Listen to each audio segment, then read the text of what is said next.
listener production. The creators of this podcast would like to acknowledge the traditional owners of the land on which it is recorded. Aboriginal and Torres Strait Islander people are the first storytellers of this land. We pay respect to their elders, past, present and emerging, as well as any Indigenous people who may be listening today.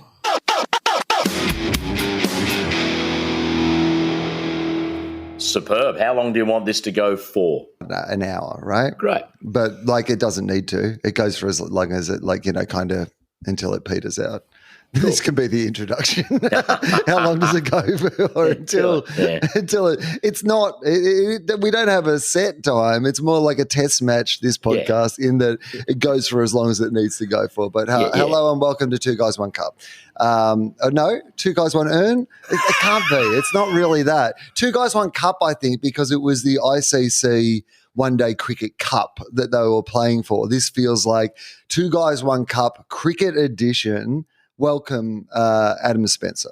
Yeah, at the same time, the controversy was around Mitch Marsh putting his feet on the trophy, wasn't it? That wasn't a cup that Big Mitch was leaning back after. Did you see that photo on the heat that attracted? Yeah, I mean, it is, you're right. It feels more like something, like a ceremonial trophy, but they call it the World Cup. They don't call it the World Trophy. They don't say we're competing in the final of the World Trophy. So how about I think, Two Guys, One World Cup? Oh, yeah, I mean, how about that? If I'd put more than this amount of thought into it, I might have landed in that position myself. Two Guys, One World Cup, one edition also of this, a week later than the whole thing that went for, I think, 6 or 7 months has finally wrapped up. And 1 week after that, we've decided to get together and have a little reflection on both the World Cup final, Australia victorious, World Cup one-day champions and also World Test champions, like a defining era of Australian cricket, really. I just thought we probably had to have a chat about Australia winning the one-day World Cup final, Adam Spencer, because it just feels like, for those who did not, my initial observation is that I watched a lot of this and I don't think many other people watched a lot of this. It was on at an inconvenient time for Australians. The Australians started badly. There'd been a lot of cricket for Australians to consume, and we did not seem to think that we were a chance, and therefore our level of interest in this was pretty low. And we got off to a very rocky start, and I think a lot of people just went, oh, that's not for me. I don't need to be watching this. But if you were watching it, as I was during the tournament, not just the Australians but the other teams, there was something about it that just kept saying to me, you should be paying attention to this, because I feel like something amazing is happening with Australian cricket in this World Cup in India. This feels like something, for a team that started the year like all over the place in India, at the start of the year. It felt like the idea of going to India and having to play India in the World Cup final, the unbeaten India at home in this tournament that the BCCI had arranged for India to finally be coronated on the biggest of all stages, right? Build a new stadium, got the president there, the whole thing, doctor the pitch, do whatever you need to do to make this happen for India. And then for this, anyway, it's look, how much of it did you watch? I know you watched the final. Maybe we should just start with the final and work backwards. I don't know even where to start, but what are your thoughts? Yeah, I early on, I must admit, I became, for a little while there, I was a bit of a fair weather fan after 2 losses. And with Sri Lanka at none for 120 after 20 overs in the first of our absolute must-win, desperation, effectively knockout finals matches, it's a good thing that the squad showed a little bit more faith in themselves and the process than I did at that stage, because that got a little bit ropey. But it was fascinating, wasn't it? But also, you're not alone in that, because a lot of the celebration has been them going, you wrote us off, we told you so. And I know that some people have pushed back against that and go, oh, they're so ungracious. And I'm like, shut up. You all wrote them off. And they were the only ones who believed in themselves. Yep. I did something with an event with John Eales the other day. It was a panel of discussion 4 elite athletes, a couple of ex-Matildas players, a gentleman who'd coached the All Blacks, and John Eales, Australia's rugby union World Cup winning captain, and Eales, he won 2 World Cups. And I asked John a question. I said, look, I don't want to embarrass you, John, but you are, in your position, possibly the greatest player in the history of the game. You're in the absolute elite superclass, but there's a lot of teams that have one-off greatest players in the world. They don't win a World Cup. How do you do it? And John's philosophy is about 3 types of faith. You've got to have faith in yourself. You've got to have faith in your teammates, and you've got to have faith in the process. And the faith in yourself doesn't have to be, I genuinely believe I'm the best in the world or anything. It's just got to be, I think I've done everything I can to be in the best possible position. Faith in the teammates is obvious, and faith in the process is that thing that when you're under stress, you don't panic and just go about it completely different. And I don't think you could see a better example of that 3 types of faith message than the Aussies, sticking with pretty much the same team, backing Travis Head in even though he'd broken his hand, and just not panicking. No one could have excused us if we'd freaked out a little bit halfway through that Sri Lankan game and just gone the wrong way. The strength of will and focus. I remember in that Sri Lankan game, I hadn't given up all faith at that point, but I literally remember Googling how many of these can we afford to lose to still make the finals. Yeah, that was when, as a mathematician, that was when I was going to start getting phone calls from people going, we're still a chance, aren't we? And then just to turn it around the way they did. And then on that golden run in where you get, just as little cherries on top of the cake, Glenn Maxwell hits the fastest one-day 100 in the history of the game. Then Glenn Maxwell goes, no, I might just play the greatest innings in possibly any form of cricket ever to get us over the line. And they're just nice little, cherries on the top on the way to a semi-final and finals performance. And the thing that I came out of this whole tournament with, Will, is that for a long time my hierarchy for cricket has been Test cricket and then a really long distance to 50 over and T20, to which I share a collective indifference that maybe I rate 50 over cricket just above T20, but I can't care enough to. But I've got a new, really clear second favourite format of cricket, which is 50 over cricket when the pitch is doing a bit. When it's not just a 6 hitting, they got 390 and we fell just. You'd think 370 chasing 390 would be incredibly exciting, and in some ways it is. But there's a blandness about that. That semi and that final with the pitch doing a bit. But also I love that in this tournament, for those who didn't pay close attention to it, was you never knew what a winning score was. You had no idea, because if you'd made nearly 400, it turns out the other team could probably make nearly 400. Whereas if you just never knew what a good score was. And there were tight games that were won with 200 runs on the board and tight games that were won with nearly 400. That Australia and New Zealand match is one of the most incredible games of cricket I have ever seen in my entire life. The setting of it, but also just the fact that Australia scored what I just, a few years ago in one-day cricket, you would have gone, well, okay, that's just ridiculous. You're going to win that by 300 runs or something. But New Zealand just went, I reckon we could probably give that a bit of a shake without doing anything too ridiculous. Yeah, and then in the South African match where it just got to the point where, as long as Pat Cummins and Mitchell Starc can steer us home for the last 20-odd runs in a few overs, we should be all right. And they just did it. This is what I love about this, because it's great to go into something where we're not the bad guys, right?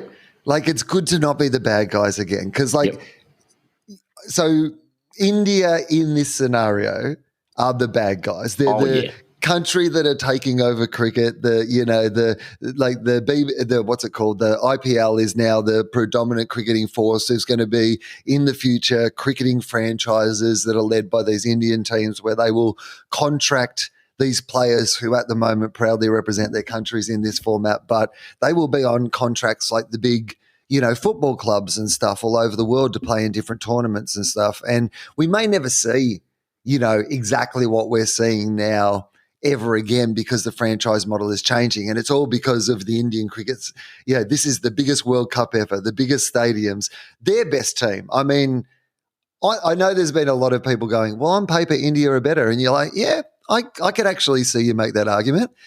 But like, if it was just assessed on paper, there would be no point having the tournament and playing the games. Like, the whole point is... And we know for a fact that England are man for man better than Australia, as Joe Root pointed out during the tournament. So that's clearly not a criteria that works for poor Joe. It doesn't just work like that. You don't just send in the team sheet and they tell you who won.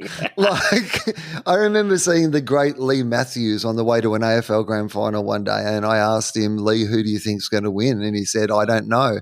That's why we play the game. And I just thought, a sport, that was the story of this tournament. We weren't the favourites. India were the favourites, and India deserved to be the favourites. Their greatest batsman of this generation, Virat Kohli, averaged 100 during this tournament. During this tournament. He hit his 50th one-day century, going ahead of Sachin Tendulkar, right, in half the innings that it took Tendulkar to do it. Like, one of the ultimate greats at home, in the best form of his career, scoring 300 more runs than the next best in the tournament. Like, incredible, right? Yep. So their captain, Rohit Sharma, seeing it like an absolute beach ball and just swatting sixes like he's swatting flies at a picnic. He's on fire.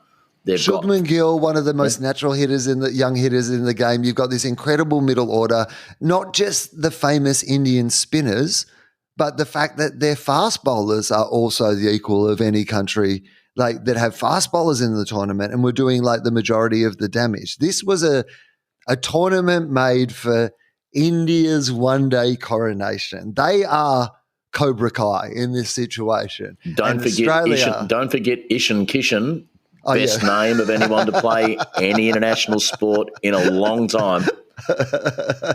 Ishan Kishan was on a mission. And he was wishing. Yeah, and now he's gone fishing. Bad luck, Ishan Kishan. Tell your story, fishing, Ishan. I do want. They were. You're right, and it was wonderful to see Australia carrying the hopes of all neutral fans. I do wonder if you were a really passionate English cricket fan. I can't imagine how much you must have hated this World Cup. Just the diabolical form that England showed trying to defend it, and then to have to choose between, to have to lean towards supporting Australia in a World Cup. I think you've got to think of this year, and this is why it's been so brilliant. You've got a real big full picture of all the main characters. If you're looking at cricket as being an international cricket, because I think this is what a World Cup is about, right? You get to know all the characters, the backstories. It's why I, as a person who's not like a world round ball football fan, like, loves the World Cup. Because it's basically like, previously on, and you just get like all the best players, and you get to know like what the characters are and who's got what story and what the tournament's about, who's the favorite, who's the emerging person, like all that sort of stuff. You can kind of sum it up very quickly. And this year's been perfect for that, because we had the World Test Championship. You had that great thing of it being India against Australia, but in England. So England were all paying attention to it as well. You had then the Ashes coming off the back of it, the Aussies starting so strong, the English finishing quite strong and claiming moral victory. And there was a little bit of, I think, hanging over the Australians after that. Oh, did we go too hard too early? And now is the end of this year going to be disappointing for this team, right? The English part of this makes it so much more delicious, because even the fact that like there was people saying that part of the reason they hadn't performed well, because they're reigning champions. For people who don't know the backstory, England were the reigning champions. It was the style of cricket they played in one-day cricket that they took into their test team, which became Bazball, in the dictionary Bazball, right? Like, basically, they won the one-day World Cup playing one-day cricket, and they started playing one-day cricket in test matches, and that was it. So they claimed a victory for that method. But then they went to the next one-day World Cup and came last. like like last, were the worst team in the entire fucking competition. They were terrible, and they blamed it on the fact that they got a little tired during the Ashes. You're like, well, guess what? There was another team you were playing in the Ashes, and they won the whole thing. Having played another Test match before the Ashes to warm, we played Ashes plus, and had far more of our Test team in our one-day team. Mate, this year, India at the start, it's so rich as an Australian cricket fan because, the real stories in Australian cricket now are India and England at the moment, right? And so it's just been so rich in, that Australia has found its way through, because I think you assess now the whole Indian adventure, right? Australia went to India, they won a Test match. They didn't win the series, but they won a Test match. That is a good thing for Australia. They won the World Test Championship. They went to India and won the World Cup there. And then you look at the England thing, which is, okay, well, maybe the Ashes was a bit of a, we were over there. You come and try to win a game in Australia at some stage. But, there was some muddiness around it. But then for us to go and do this, this is one of the great Australian cricket teams now.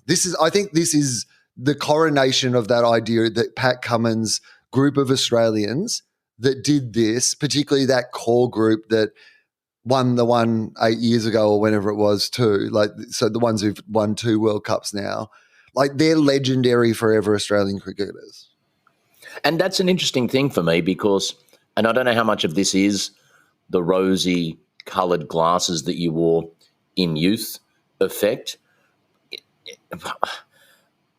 I can go through this current team and see individuals who I would absolutely think would get a spot in your great Steve Waugh team at its height and go, yep, and they deserve to be part of it. It just doesn't, and the stats are there and they're incontrovertible, possibly winning the Ashes rather than drawing it. But I don't know how naturally this team just leaps into my mind as the equivalent of Steve Waugh's mob winning 16 tests in a row back in the, that 90s into the 2000s sort of. I don't think they are that team. I think they're a modern cricket team, which is they get results. They might not be pretty, but they get results. They kind of, that's how, but I think this group, because of what you said at the start of it, that it was a team performance. That was kind of the thing that hurt India in the final, I think, was their top order had been going so well that their bottom order hadn't really had much time in the middle, sort of getting used to that. Whereas at some stage in this tournament, every single person who was in that Australian team from top to bottom. So Travis Head wasn't in it for the first half. Best player in the semis, best player in the final, best player in the 3 to 5 days after the World Cup final. I loved him being ruled ineligible, not by the physio, not putting his own hand up, but I think it was Mitch Marsh said, quote, I'd be very surprised if he played. I think Mitch Marsh said, look, I've got an RSA and legally I don't think that we can allow him to – we have to call him a cab. I think by law we need to – it's amazing because it's just so old school Australian. Even his whole look, the way he plays, he's just calm demeanour. That catch in the finals, which is one of the all-time great cricket catches, and just when he caught that, you were like, we might be on here. The Australian fielding as a whole, in that, I mean, your general standard of fielding these days in all levels of cricket, especially your shorter forms of the game, probably saves you 20 runs over a decade ago. I'd put it to you, Australia saved 20 runs over what would be standard best practice, typical short form 2023 fielding. That was just David Warner, who's closer to 40 than 30, was running around like some specialist 13th man who'd only been included in the team because he could field and was never going to get to play another game and was just trying to get himself on TV as much as he could. Mitchell Starc was picking up and almost throwing the ball back before he'd picked it up. The number of twos he kept to one, etc.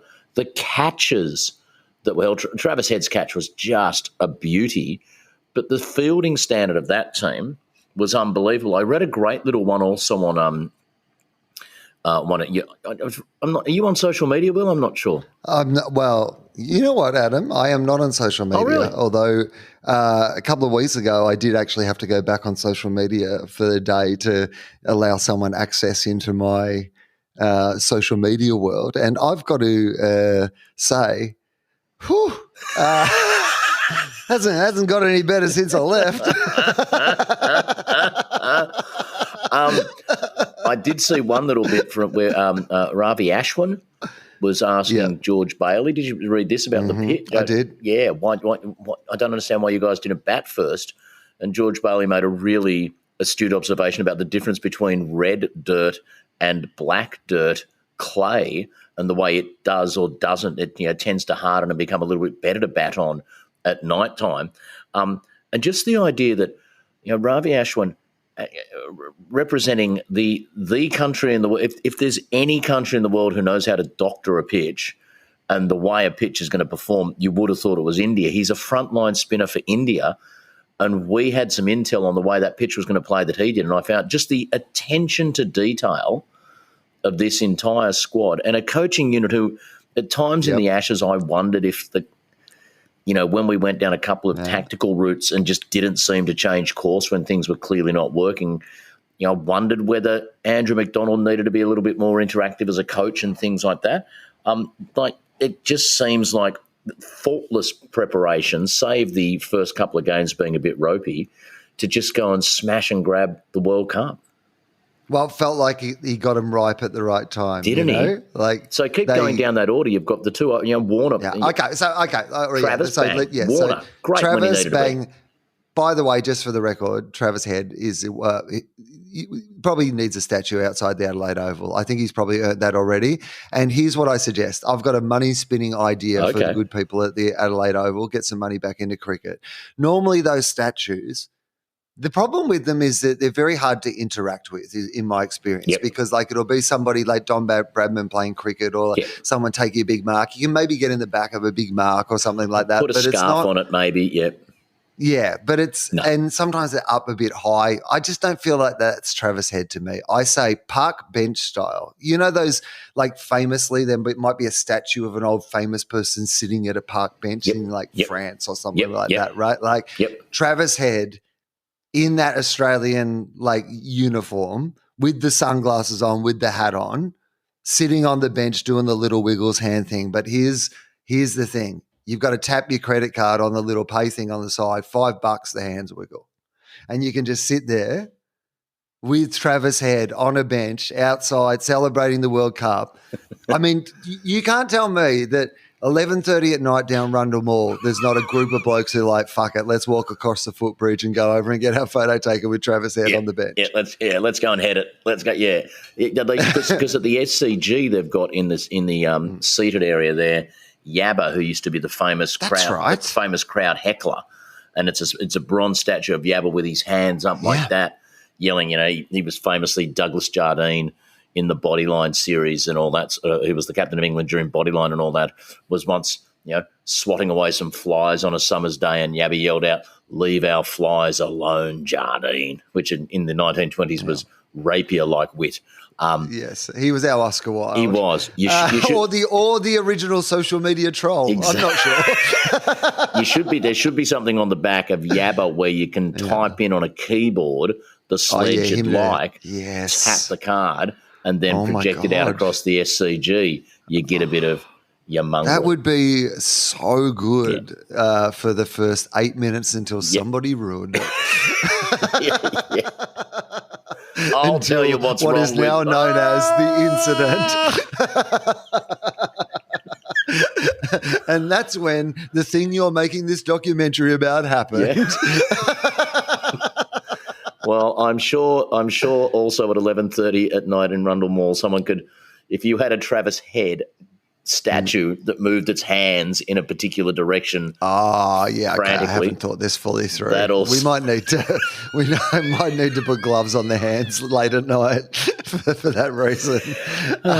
All right, so David Warner, yes. So David Warner at the start of this tournament believes that everybody wrote him off.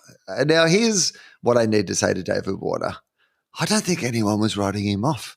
I think that most people still thought that David Warner was a pretty good one-day batsman, and David Warner had a pretty good tournament, playing pretty good one-day cricket, I thought. Yeah, I think David Warner has to do a lot. I think the old bull who's been around a while, David Warner's best both as a cricketer, he's just a great counter-puncher, and he just needs to Yeah, I'm sure as a fast bowler's coming into bowl to David Warner, David Warner in his own mental space has convinced himself, you should have heard some of the shit this guy said about you, mate. This guy hates you.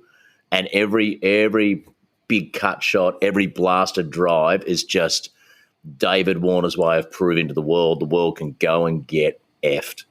Well, did you watch The Last Dance, the Michael Jordan Chicago Bulls documentary? Yep. Like, there were so many scenes in that where it turns out that Michael Jordan had some vendetta against someone that Michael Jordan had just invented in his mind. Or the other thing that he just kept saying, it was be like, and on that day, Adam forgot to shake my hand. And I took that personally. And like every time it'd be like, and I took that personally. It's like, and I decided I would spend every waking hour destroying that man's life.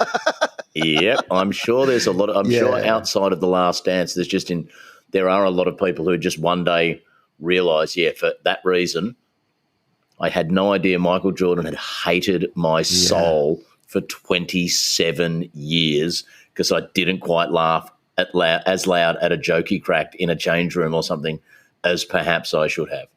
Well, David Warner is definitely from the "and I took that personally" school. And good luck to him. Good luck to him. But he was great. Yeah. He didn't perform in the finals, but he did it. This is what I love about this victory is this is a team victory, right?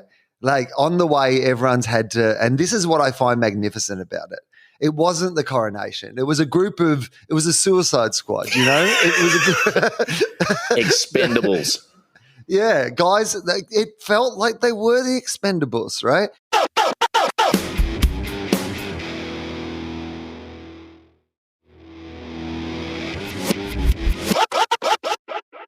So David Warner, big tick, and I agree with you. His fielding, that was the demonstration of intent in the semis and in the final. I honestly thought it was less about the runs that were saved, and it was more about like, hey guys, like the Australians are here to play tonight. Yeah. Like it felt like that. It sent a message. Yeah. As soon as I saw them all fielding like that, I was like, we might be on here. Steve Smith said on the ground after the final, and he was being interviewed, and they talked about the challenge and how they had to win all these in a row.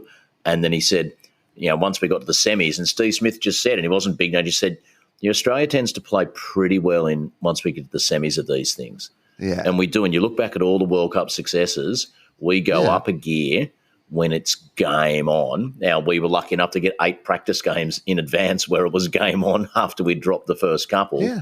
But we went up another gear in the semi and the final. But that's what tournament cricket is. Yeah. Otherwise, you just give the trophy to the team that every team plays each other once, and you give the trophy to the team that has the most points and the best percentage. Yeah. Like, that's fine if that's how you want to decide it, but that isn't how you want to decide it. It's a tournament. And when there's a tournament on, the record shows that the Australians love to play tournament cricket. And like the whole idea of tournament cricket is just doing what you need to do to win the tournament at the end of it. And so Warner was a huge part of that. No doubt about that, right? So then for a lot of the games, it was Mitchell Marsh, or when Travis Head wasn't there, obviously he was batting up the order. Had a bit of a series, but had a couple of big important knocks, bowled a couple of important overs when it counted, and had to go home for a personal thing in the middle of it. And I actually think even that was part of the narrative of this, right? Yep. That Mitch Marsh kind of went home. This is the team that says, oh, your granddad's dying. I think that's what it was, wasn't it? And that, maybe you need to be home with your family for a few days. Come back, we're all here for you. This is part of the narrative of what this team is, right? Yeah. This is not the old Australian way. This is hopefully the new Australian way. And so the fact that they did that, and then his message about I'm going to come back and help you win the World Cup, that started to feel like when he said that, we still had a few games to go. We weren't even guaranteed a spot in the semis at that stage, but you just were like, I reckon they believe that they can win this, the Australians. And also just the poetry of he goes home, so he'd be at his grandfather's funeral. He'd be standing there with his own dad, who's won a World Cup, as his dad buries his own father. And there would have just been a moment when he said goodbye to his dad and headed off to the airport to go and win again what his dad won so historically so many years. There is just a beautiful poetry in that. Yeah, and he did his part when it was needed, and you get the impression he's a guy. I mean, this squad are clearly I don't think there's anyone in this squad who hates anyone else, but gee, they like Mitch Marsh. I mean, they like him and he likes them. Yeah. He's the one who cheers hardest for everybody else's success, you notice, right? Yeah. So Mitch Marsh, good tournament, well done. Now, this is where it gets very interesting, the story of the Australians in this World Cup, because Steve Smith comes in at number 4 for pretty much most of the games, in the tournament, and has such a weird World Cup. I don't know how to assess it. How do you feel about Steve Smith's World Cup? Yeah, it is interesting, isn't it? Because when he's been the first guy picked in any Australian team for the bulk of the last 6-8 years, maybe decade. And this is a format of the game that's moving at such a rapid pace now. The way he plays it isn't necessarily perfect. I said in advance once India had set the target they'd set in the final, I hopped on, because I'm still on social media, and I hopped. And my thought at the time was one of Marnus or Steve needs to drop anchor here and really, and you do still, whether you need two, but you do still need, maybe you need two in the team so that one of them will manage to do it. A lot of the time in these challenging chases, you need someone to get something at only a strike rate of 60 or 70, but just be there around which a few guys can go crazy. Steve did a little bit of that, but it's. Yeah, I agree. I don't think he had a bad tournament, but I don't think he had a great tournament either. And it's so funny because this is where the story of this team becomes, where you're like, is this a legendary team?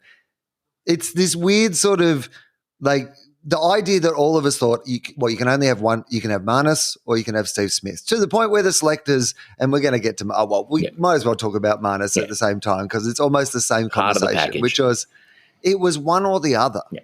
That was the conversation so much that Marnus did not get picked for tours. He was going to captain Australia A. He wasn't going to be part of this campaign at all. The only reason he got there in the end was injury, and he kept doing enough every game that he played in, Marnus, playing this kind of Steve Smith role, to the point where you were like, well, I don't know, maybe Marnus is a better fieldsman and he pretty much is doing what Steve Smith is doing. And the Aussies clearly had a policy of, you can only choose one, outrageously OCD, averaging pretty close to 60 in Test cricket, strike rate in the 70s or so in the limited format of the game, bowls reasonable leg spin, but not as good a leg spin as he thinks he bowls, very good in the field, bats best at number 4 or 5 type. I mean, they are like carbon copies of each other in so many ways. And offer exactly the same thing. And so the prevailing argument right through the tournament was that eventually we would be choosing between one or the other. One's probably enough. I reckon they wanted to drop Marnus 3 times during this tournament in which he played every game. Yeah. And Marnus said he the last 18, he's played 18 games in a row in that format of cricket, and he is surprised that he's played any of them. And he said he genuinely only knew he was was comfortable with the fact that he was in the team when the team list was posted at 10 p.m. the night before the World Cup final. I mean, but of course, because constantly it was the discussion that he wasn't going to be in it, and it was circumstance that prevented him from being dropped on several occasions. Heads injury, Maxwell injury, this, that, concussions, golf carts. In the end, he's like not only played every game of the campaign and he's like, you know, a World Cup winner, but also he contributed exactly the thing that you had him there to do. Yep. Like, you know, if you're filling that role, he came in and did that role. And it makes me think that maybe it's our thinking about this that is wrong. Because I think on the days that if you've got a Mitch Marsh or a Dave Warner or a Travis Head or a Glenn Maxwell, any of whom on their day, if they're having a day, is going to get you all the runs that you will need, like in your game, right? Like, so if one of them has a big innings, chances are you're in a pretty, you know, good place in the game. Maybe you can afford two guys who are good for when that does not happen, right? Because that's what wins you an entire tournament. Like you said, maybe it's not enough just to have one guy who can play that innings if shit goes wrong, because on days when shit's going wrong, maybe that guy gets out as well, and now you're fucked, right? You might have to be judicious about sending them both out to bat at the same time on occasions. I did love also, as everyone heard afterwards, Marnus Labuschagne is a man of faith, and said he thought, you know, the one person who he could put the credit to for all of this was the big guy upstairs. And if it is true that in a world where there's a conflagration in the Middle East, which essentially involves a group of different people all arguing about the nature of the man upstairs, if the big guy's taken his eye off that, he's looked at that and he's gone, well, I can dedicate my energies towards trying to sort this millennia-long malaise, which is essentially about me, out, or I could make Glenn Maxwell fall off a golf cart. I think I'll roll my dice in that. It proves the old adage about mysterious ways, doesn't it? Yeah. I mean, look, he's probably because this does not seem unreasonable to me, because I had things I should have been doing while the World Cup was on that I ignored because of the World Cup. So who am I to look into the face of God and, like, you know, judge him? Well, judge not, let you be judged, right? And these other issues are ongoing. He can get to them at one stage. The World Cup is on for a limited window. I imagine he's probably thought, as I have a couple of times, well, that's been a mess for ages and you haven't sorted it out, you know, like just maybe you have a break from that. Maybe God just needed 10 weeks of slightly influencing circumstances for Marnus Labuschagne. I think if you listen to any of the habits of highly successful people, et cetera, they will often say with your to-do list, put something near the top that's a fairly easy win, and just start your day ticking something off. So by 9:15 at work, you've already gone, bang, dealt with that, feeling good. Don't dive into the really heavy stuff that maybe the big man was just putting something on the to-do list. Marnus World Cup, tick, done that, feeling good about myself now in my omnipotence. Okay. Yeah, I've got to get a bit of momentum up. Yeah. Well, I mean, is it a coincidence the World Cup's finished and the ceasefire seems like it might be coming on? I mean, there you go. Mysterious ways. Mysterious ways. Okay, so Marnus Mysterious Ways. I think it's weird seeing that he and Steve Smith had reasonably similar tournaments. I kind of feel like Steve Smith's is the one that I'm a bit sus on, because I guess our level of expectation ordinarily, whereas I think Marnus is a win, right? Yep. That's a big tick. You've just got to like have a look at that entire journey and go that's worked out much better than any of us could have imagined. And you've got to look at, aside from maybe India, I can't see any other team at that World Cup who'd be agonising over whether they pick Steve Smith or Marnus Labuschagne. They're automatic walk-up starts in any cricket team in the world. So we are lucky. So Glenn Maxwell probably, or Josh Inglis, but let's say Glenn Maxwell. The big show. Yeah. So Glenn Maxwell was Glenn Maxwell. And I think now we've learnt to get that, right? Yeah.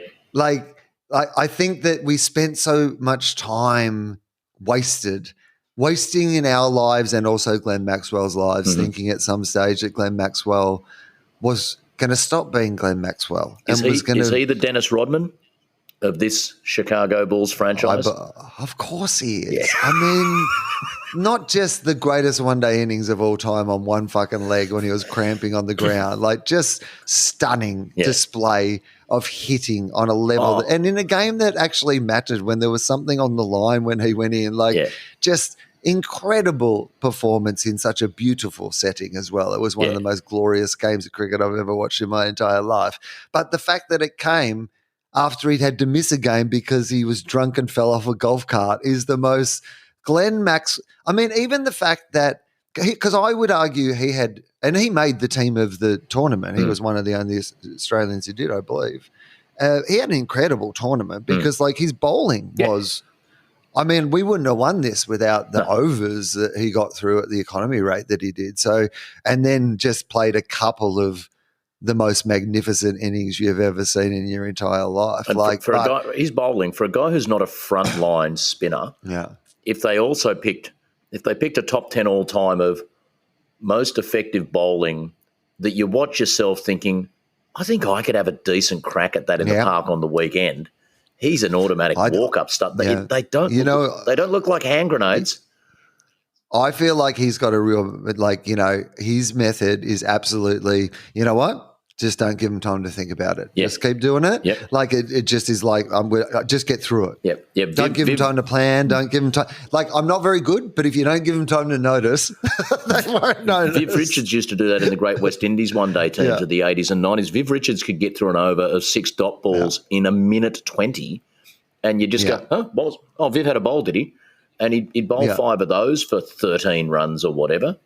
Game changing. I mean, yeah, incredible. So, all right. So, Glenn Maxwell, that's great. Yeah. This was what the Big Show needed, and the Big Show put on a big show when it was needed. Absolutely. And, so, all good stuff for Glenn Maxwell. Now, this is interesting. Josh Inglis, who was not, again, another ramification of this storyline, this big meta storyline of this summer, which is that, Carey's form has dramatically dropped off.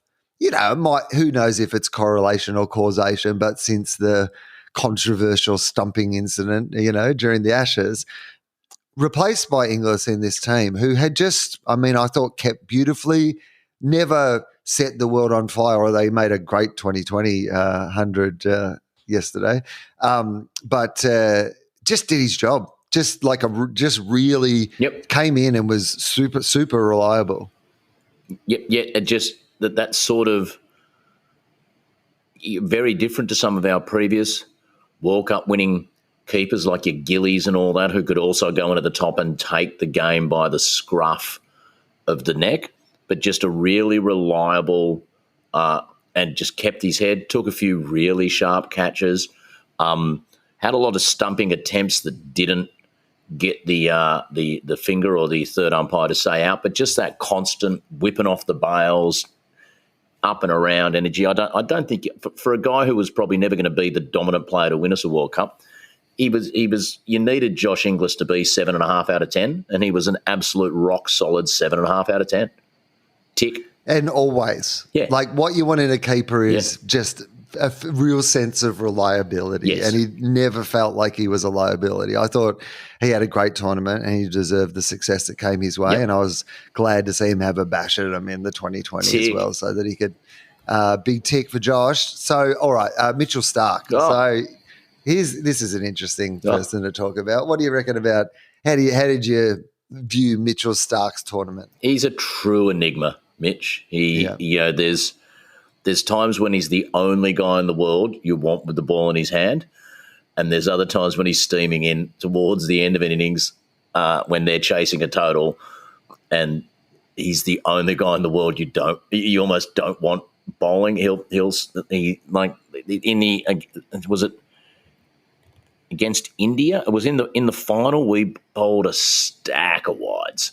And in that last 10 overs, and Mitch has got to put his hand up for some of those. But when he's good, he's still just, he does in a game that's tilted towards batsmen. You're always going to be when when the conditions just don't go your way and you're a quick, it's going to end up looking pretty ugly and you're going to bleed 70 or 80. But when Mitch, he's still got it. He's still got it when he needs it. And his fielding was exceptional.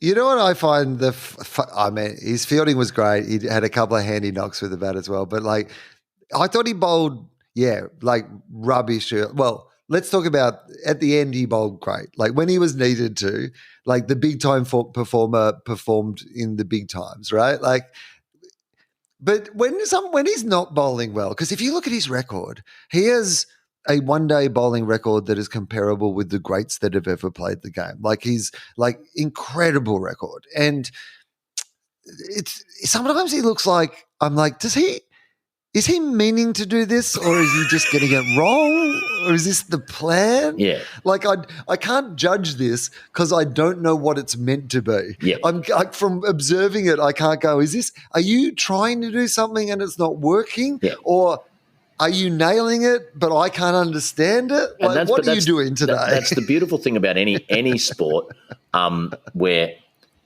one of the great things about sport is that as much as some players can remind you of other players, etc., there's technique, and if you get down to enough granularity, every technique is unique, and there are some people with Mark Waugh just looked like he was the greatest batsman ever when he was in form just because of the elegance and style that he would play his shots. And his brother Steve sometimes looked like he was hanging on for dear life and would be lucky to survive another over. And Steve comfortably averages 10 more than Mark across his entire Test career. And as great a player as Mark Waugh was, Steve Waugh was clearly, by standard deviations, a better batsman. And it's the same with, you can have really reliable fast bowlers who you suddenly realise, but they just haven't got a wicket for 3 games. Or you can get Mitch where when he's in his zone, unplayable. When he's not great, gets caned. But I love Mitch Starc most when he's just teetering on the line between the two. And the next one could just go spearing down leg side or might knock all 3 pegs out. And when he needed to do that, he did it. He's a competitor. When he's at his guy. best, there's a real sense of like, you're not going to know what I'm trying to do because I'm not sure I know what I'm trying to do. Exactly. Who did you say that about in Two Guys, One Cup? Joe Danaher at the beginning, just as the siren is about to go, Joe Danaher just leans over to the opposing fullback and whispers in his ear, "I've got no idea what I'm doing." And exactly. Whereas Pat Cummins, I would suggest, is the complete antithesis. Okay, so Pat Cummins, though, what a tournament for the woke stuff. For the woke stuff. Well, that's the meta storyline, right? Too woke to captain Australia. This is the background, the ex-players all gathering around JL. And I love Justin Langer, but there's that storyline of everybody saying, and he's too woke, and all the right-wing commentators are writing columns about woke captain Australia. But this is what I love about this team is that it is this is not a PR campaign. They've decided to try and rework the way that they play cricket and show you can be successful playing with at least, I'm not a completely different vibe, but just, adjusting some of the things that were not working for Australia, that took us to the dark places, and you could see that consistency, as you said, through the tournament, holding the nerve. But that's got to come from McDonald and it's got to come from Pat Cummins. And Pat Cummins at the start of this tournament, there was people saying, we might have got ourselves in trouble here because he might not be in our best 11 players and we're going to have to keep playing him because he's the captain. And throughout the tournament, maybe there were a couple of bowling performances where you could have said that, although each of our bowlers had a couple of games where you could have said that about them. I think what I loved about Pat Cummins was obviously his captaincy in that final, the way he rotated those bowlers in the middle, the counterintuitive, toss of the coin pick, all this stuff. But for me, the thing that I've loved the most is Pat's remembered that he can bat. Yeah. Right? Yep. And I think there was a period of time when he first became Australian skipper and probably maybe even a little before that where he was concentrating on becoming the best fast bowler in the world, and I reckon he took his eye off the fact that he's actually a really talented batsman. Yeah. And like throughout a bit of the Ashes, but particularly in this World Cup, he had a couple of knocks. Oh, yeah. Where he was just knew exactly what to do. One when he knew he had to bash it everywhere. One where he knew his job was the absolute opposite of that. Like he batted really well. Mate, that one, when he was 12 not out off 65 balls, Glenn Maxwell, when he came in for his double 100, from the moment Glenn Maxwell walked on the park, Glenn Maxwell scored 88% or something of all the runs scored once Glenn Maxwell walked on the park. Pat Cummins is 12 for 6 off 65. It was the sort of one-day knock that Mark Taylor in his heyday opening the batting would have been proud of putting together. Just dropping the anchor. But it was so important. It was exactly what was needed for that situation. Yeah. But not just that, how he was interacting with Maxwell, the way that they kept it light, they were laughing about the challenge, they got through that. Can you imagine, like, as much as I loved Alan Border or like Steve Waugh, can you imagine them like laughing along with like that never would have happened. No. But it was very indicative of like, well, here's our challenge today. We're going to take it in the right spirit. We're playing a game here at the end of the day, right? Like, and I think so. And in the fact that, did you hear about the fact that he threw a faux tantrum when he got back into the rooms? Oh no. Yeah, so when he got back into the rooms, apparently he threw a faux tantrum about how, it had ruined his strike rate in the tournament. And it was. I love Pat Cummins so much. Right? Yeah, well, and it was. But the last time you saw that sort of jocular, not taking it too seriously as the perfect psychology to overcome something that was almost insurmountable was him and Nathan Lyon putting on 50-odd to win an Ashes test. Right. There was exactly the same sort of. It's fun to have a crack at this, isn't it? And that was getting towards undoable. 2 wickets to go. We still needed 50-odd. And he just calmly steered the ship and never looked like missing it. And he was just saying, Maxwell clearly couldn't run. So if I was stuck on strike at the beginning of an over, I was just doing the sums in my head and going, well, we're still scoring 16, 18 and over every second over. That's 9 runs and over. Well, he bashes it for 19. It's fine. Oh, loved it. So I think an incredible tournament for him, just so well handled, like all of it. He's stamped himself now as just an undisputed leader of men. Yes. Well, it's his team. Yep. He proved. And you know what I love about it is it feels like he knows what he's done in that he knows that it is important, but he also knows that essentially he's a guy who plays games for a living, and they have been set this incredible series of games that they wanted to win and they had plans to win, and they went out and they played the games and then they tried to win the games and then they won most of the games. Yeah. And now he's like, oh, well, that was good. Hey, that was pretty great. Going to home a family, relax for a while, then play a few more games. Yeah. Yeah. It's not too bad. Yeah. No. Okay, so Pat Cummins. So where are we? Probably Josh Hazlewood, Adam Zampa. Adam Zampa probably best before Hazlewood. Good tournament for a guy who never looks like he actually is good at bowling. He is an incredibly good bowler. and just his little. From what I heard about the anthem thing, because there was some controversy that he wasn't singing the anthem, and that was around the same time as the referendum failed, and some people were ripping into him going, how dare he bring his personal politics into saying he doesn't support Australia as a nation after the decision, blah, blah. And my understanding was there was one anthem where he wasn't singing when the camera went past because he was thinking of something else. And so once it became a thing, he just went, fuck it, I'm not going to sing the anthem just to get up the nose of people who think that's the reason I'm not singing the anthem. Oh, Zamps. I mean, he is an interesting cat, and I like the fact that there is room in this team for like a Dave Warner and an Adam Zampa, and they don't all have to be doing the same thing together. Zamps can go and visit some, monasteries and wander around the hills and, And doesn't he, where does he, does he live on a farm and make his own food or something? Isn't he? Yeah, he's like Byron Bay or something, isn't he? Yeah. And makes his own artisanal bread or whatever. I mean, or whatever he's doing. It's fine. He's doing a good job, leading wicket taker in the tournament, equaling Mattia Muralitharan. I murdered that. Yeah. Murali. Let's go with the great Murali. Sri Lankan. You've got to say, incredible tournament for a guy who never 100% convinces me that he's good at bowling. And if you look back at not just the sheer number of wickets, some really key wickets at really key times. And in that Sri Lanka game, he brought us back into that. And a couple of games where they really, really counted. I think this is, again, what when the squad bit of it kicks in.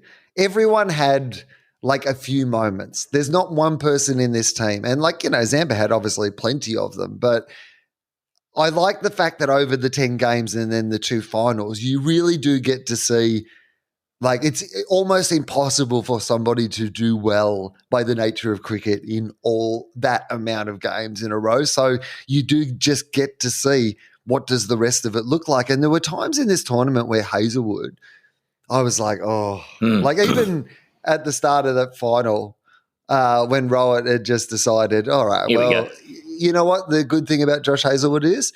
He pretty much bowls it in the same place all the time. Yep. I reckon if I just run down the pitch and smack it over the fence, that's going to be my plan today. Yep. And it was a pretty good plan for a while. It was going and it made right. me think that we were going to lose the World Cup. Yep.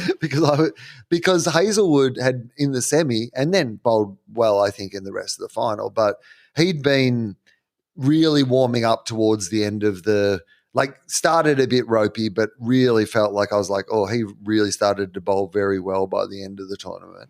Yeah, and I don't think it is a coincidence with this team as a whole and certain players in this team who at the age they're at and the point they're at in their careers didn't arrive absolutely blasting it, but just the more they got into a groove, started to find what it was they were good at, and just had the cricketing brain to know what to do and where. And that thing I talked about, John Earls, just to continue to back themselves. Josh Hazelwood's been hit back over his head a few times in his career now, and he knows there's no point trying to radically change it up and bowl left-arm Chinaman or anything like that. You may as well just keep doing what you're doing, and with any luck, that'll work itself out, and it did. That was the most incredible thing about that game, honestly, was when Cummins got Kohli and Kohli just stood there and did not move. And I was like, I reckon you're going to have to leave, mate, because you've hit the ball into your stumps. And I reckon that is. Yeah. I mean, you can review. I think technically, you can review it if you want. But it's hit the stumps, and you've seen that in real life. It happened right in front of you. You did it, actually, to be honest. You were the last person to touch it before it hit your stump. Yeah. So part of this, at the very least, is on you. Yeah. And he stood there because he couldn't believe it because he's like, I'm only 50. This is half of what I average in this tournament. Yeah. This can't be right. And so 50 is the amount of hundreds I have. This can't be right. I've just got to stay here. But there was a powerful symbolism in that, wasn't there? That was when you felt the breath gets sucked out of that Indian team and things started to look a little bit wobbly. And and then that rotation of the bowlers was genius. Yeah. The fact that he just did not let them get I think that's that Glenn Maxwell thing, right? Cummins just kept ringing the changes in a way that just never let the batsman they never let them get on top of one particular bowler or one particular moment, and then Hazelwood bowled well at the end. And of course, is that it? Who have we missed? Have I missed somebody? Well, we've gone through. That's it. We've gone through 11. And then Stoinis played and Cameron Green played, but neither of them were in the best team. Like a big tick to Cam Green, who came in for one game, played a really important innings, and then just said afterwards, clearly the first guy dropped from this team. And again, that's that depth. Cam Green would get a run. He was the $3.8 million IPL player. Cam Green would get a run in most teams in that tournament. Yeah, I mean, even Sean Abbott, who played a game, bowled very well in the game that he played. And took a great catch. And, of course, Kerry played a game as well, so he was part of that squad as well. So, tick, tick, tick. I mean, anyway, Adam Spencer, you know that I could talk about this forever, but I told you an hour and it's been an hour. So I feel like it might be time for us to wrap this up. Any final thoughts about, any of the fallout that you've seen post the Indians seem to be taking it pretty well. Yeah, I think they accept the better team on the day, and it was cricket was the winner, fine. and it was good that. Oh boy, and we should also just pause to reflect one more time on Joe Root getting bowled between his legs, attempting that wrap shot. That was the best. Oh, I mean, one of the great highlights of the entire tournament. It was a great tournament. It was a great victory by the Australians. Thank you for coming in for this emergency episode. What can we plug of yours, Adam Spencer? You must have something that we can direct people in the direction of. No, I'm just hanging you out. got a book for Christmas? You haven't written a book for Christmas? No, I haven't written a book for a few years, but if you go to adamspencer.com.au if you want to buy a few of them, don't let me stop you. I mean, has the maths in your old books changed, or is it one of those things that is perennial? Like, is the maths out of date? Would there be stuff in there that if I go back and check out one of your books from like a few years ago, I'll learn some erroneous thing about the number 14 or something? Nothing's in there that's wrong as such, but in my first book, The Big Book of Numbers, when I explained the largest prime number we've yet discovered, I specifically say, and the fun thing will be 10 years from now when you're reading this book, you'll giggle to think that was once the largest prime because we'll have found larger ones. And we have. So there you go. Well, that's fun. Isn't that's it? Pretty fun. Isn't it? That's much like the scores in ICC World Cup cricket. Yes. You never would have imagined that Afghanistan would be able to get 400. Exactly. But it turns out this is now the world we live in. Exactly. So, crazy times. I'll just tell you quickly, like, my favourite bit with it all also of watching the final. So my beautiful wife, Leah, has a part of her makeup is that she sometimes struggles to sleep smoothly, or she'll get in a zone where if she wakes up in the middle of the night, she may well be awake for several hours after. And I get a pretty good handle on when that's the case. And so I will occasionally just say, I'll just go and sleep on the lounge, or I'll go and sleep in one of the kids' beds if they're off with their dad or whatever. And there was a night where I did the right thing. She was struggling a bit with her sleep. And, darling, I'll go and sleep on the couch. She's sure, sweetheart, please. It's just important you get a good night's sleep here. And so I get all the brownie points for putting my hand up and sleeping on the couch, and got to watch the World Cup final uninterrupted without any suggestion that I was putting cricket in front of anything else in our relationship. No, you sound like a hero. I was... Well, you know I'm a man of faith, Will. You know I'm a man of faith. And well, you know what the thing is? I am also now a man of faith because the evidence is on the board. There's no way that Marnus should have played in any of those games, and he played in all of them and helped us win the World Cup. You've got the loaves and fishes, the walking on water, and Marnus Labuschagne's 18 consecutive one-day internationals. The miracle of Marnus, they will call it in future editions. They'll have to put out a newer testament. You've got Lazarus and Labuschagne now. So, it's funny. I was watching it in bed on my computer on Sunday night, and I was like, oh, you know what? I could watch the rest in the morning. And then I was like, you're in bed. Like the computer, like, do you mean like, what do you, like what decision is to be made? Yeah. Like how little effort does it take to continue to watch this? I mean, you can just go to sleep if you want. It's more effort to stop watching this than it is to continue to watch it. I can just... The lazy option here is to watch the game. Yes. Thank you, Adam Spencer. Absolute pleasure, mate. And thank you to the Australian cricket team for once again just giving us a moment of exquisite happiness. Listener.